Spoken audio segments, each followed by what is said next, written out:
Rolls Royce of all calculators. It is capable of deriving, integrating, and calculating your every need. After arriving home and playing with my new toy, I was ready for bed. It was 9 at night, a miracle. I turned off my lights and closed my eyes. As if the calculator gods were reprimanding me, my backpack shifted on the ground and landed on the loud plastic of the calculator. To stop the noise, I turned on my lights and grabbed it. Inside the package, a small booklet, the manual. I can't just buy the TI-89 and not know how to use it, I reasoned with myself. So I took out the manual and hopped back into bed. Few of you know where the story is going. It is about to take the nerdiest twist, one that M. Night Shyamalan could never predict. I was up until 3 in the morning reading and annotating my calculator manual. The boy who literally dreams of sleeping pushed off sleeping to learn about his calculator. I tell the story to you again, not to embarrass myself, but instead to show you where my journey toward identity ends momentarily. DHS has guided me on a path from neuroticism to nerddom. I'm broadcasting this story to you today because I'm unbelievably proud.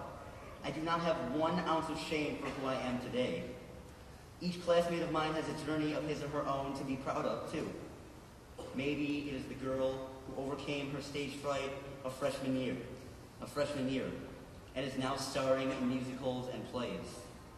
Or maybe it is the jock turned poet who no longer dribbles the basketball down the court, but dribbles the page with the brilliance of his ballpoint pen. There's an important relationship between individuals and communities. A community derives strength from its individuals, and the individual derives strength from a strong identity. Therefore, it is this journey that DHS has guided us on that we must praise. Because of DHS, we are unique and proud individuals, which translates into a unique, proud, strong, and powerful community. And significantly, we, as a community and as individuals, are not done growing and changing. The self is fluid and agile. This particular leg of our journey only ends momentarily. What we have constructed so far is like the trunk of a tree, a strong foundation. The branches of our future are yet to be written, yet to sprout. Each of us is responsible for a branch. Somewhere down the line, soon for some, later for others. Each individual will mature into a beautiful bud or a majestic leaf. This canopy of leaves, the beauty that will blossom from each individual life, is still in our control. We shape the image of our tree. We shape the future, ours and our communities. My 8th grade science teacher's advice had a fake it till you make it mentality.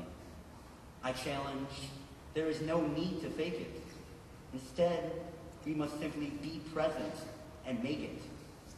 It wasn't until this spring that I started to truly be present, and therefore was able to make something of my own. As I thought about the end of this year, I started to see beauty everywhere I looked. I saw it in the harmony of the boys' soccer team, in the guests in the audience watching the dance company show. This ability to see beauty was my accomplishment, the thing that I was able to make by being present, by being myself. By embracing myself without an ounce of shame, I've seen things in a magnificent new light. And it shows in my writing. After reading another one of my poems, my mom said, "You always write about the same thing. There's too much about beauty, too much about harmony." At first, this was hard for me to take. This exploration into beauty was new to me and at times uncomfortable. But my experience at DHS has elevated me above a sea of reservation to a wide open air of individuality and free expression, where I can proudly translate the beauty I see in the world onto the page. Now I wish to say to my mom, beauty and harmony are the only things I ever write about? Exactly, Mom. Exactly. Don't you ever forget that your heart beats 90,000 times a day. So, be yourself. Be weird, be nerdy, be sporty, be artsy. But be it. Live and embrace it. Then, and only then, can we truly be a strong community and make a life that is ours, that is flavored with our unique individuality. My sophomore English teacher never said, have a great day. Instead, he said, make a great day. We must have this mentality. We must make our opportunities and our own lives by lacing it with a self we can be proud of. Class of 2010, we have grown, and I am proud to graduate with you all a family. On a final note, I would like to give some advice. Next year, when you are in college, or at a new job, or entering the military, or traveling, purchase a clear accordion binder.